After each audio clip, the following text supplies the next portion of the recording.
Hi, I'm Dan Gleason. I'm a chiropractor from Spring Lake. I've been practicing for over 30 years. My background is in engineering, and my emphasis is on kinesiology and nutrition.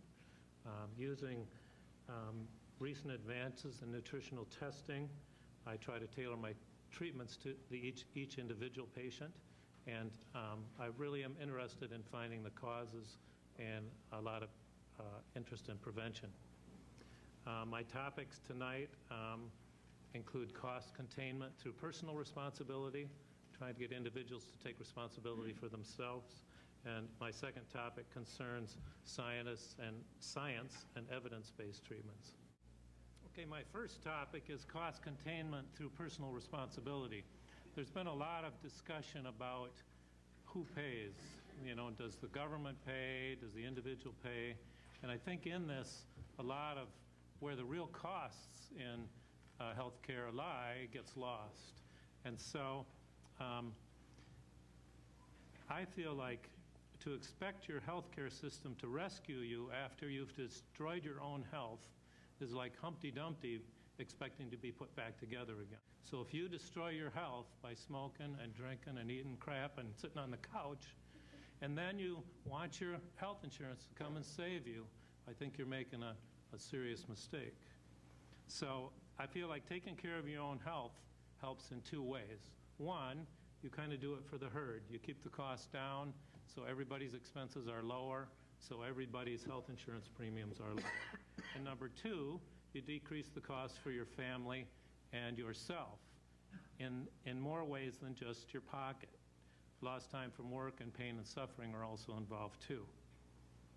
So here are a few examples of how you can take personal responsibility. If you smoke, quit. Researchers at MIT have calculated the smoking-related costs to society amount to $40 per pack. Think about that. Number two, stop drinking pop and sugary drinks. In the last 30 years, 50% of the increase in calories consumed in the U.S. have come in the form of sugary drinks. So maybe the researchers at MIT could put a dollar cost on that too, and you might find that Pepsi really, in its cost to society, is more like $10 or $15 or $20 instead of 69 cents. A third way you can take personal responsibility is by limiting your purchase and consumption of junk food and fast food. A typical American family spends 49% of its food budget away from home, much of that on fast food. It's not good for you, and it's not a good value. Only 10% of the cost of junk food is in the food itself. The rest is in advertising and packaging and preservatives, in MSG and things like that that make you addicted. So don't just ask what your health plan can do for you, ask what you can do for your own health. Now I have a couple questions that pertain to this. I would support a health care system that taxed unhealthy behaviors and subsidized healthy ones.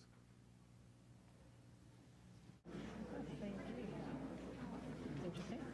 All right, we've got some tremendous support on that. We do have some support. And let me give you a follow-up question. Health care should cover preventive measures such as exercise programs, diet counseling, nutritional supplements, and smoking cessation programs. Hold off on your voting. Could you elaborate?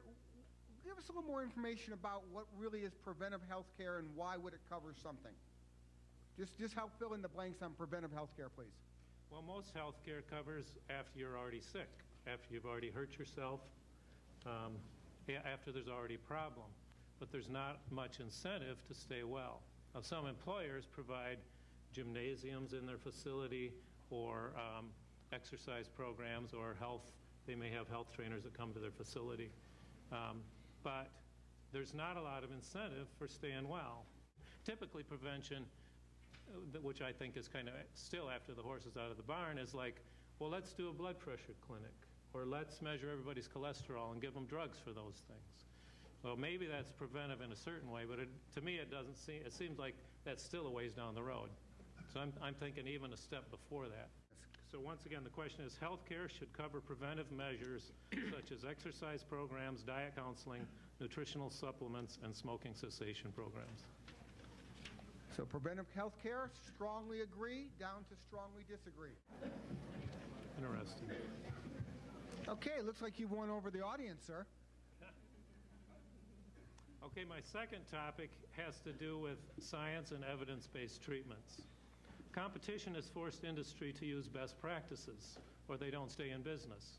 We must also find ways to rely on best practices when it comes to health care. All FDA-approved tests and treatments work under certain circumstances. The problem is to know how and when to apply them. Here are some examples of conventional procedures that lead to poor outcomes and wasted healthcare dollars. The U.S. C-section rate exceeds 25%, while the Netherlands rate is 8%, and the Netherlands has much healthier moms and babies.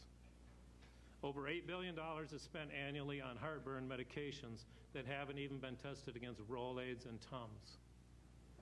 The U.S. rate of back surgery is 40% higher than any other country. It's well documented that back surgery has very poor record of success for back pain. That leads me to my own areas of specialty. Here are some examples of evidence-based treatments in the realm of holistic medicine. Many studies have shown that with chiropractic care, workers with back injuries return to work in half the time and at 1/3 the cost of medical treatment. It's been repeatedly shown that exercise is superior to medication for many conditions such as depression and hypertension. Fish oil supplementation is better than medications in many cases of inflammation, pain, high cholesterol, and heart disease. Whether we are using conventional or alternative treatments, we need to discover which modalities produce the best outcomes and only use those that make sense.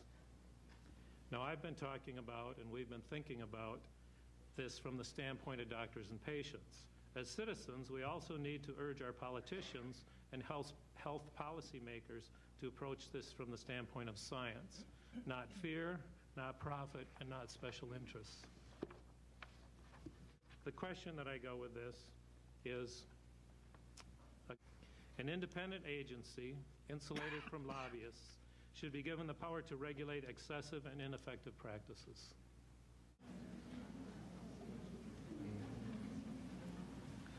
Interesting. So we've had two relatively agreements here.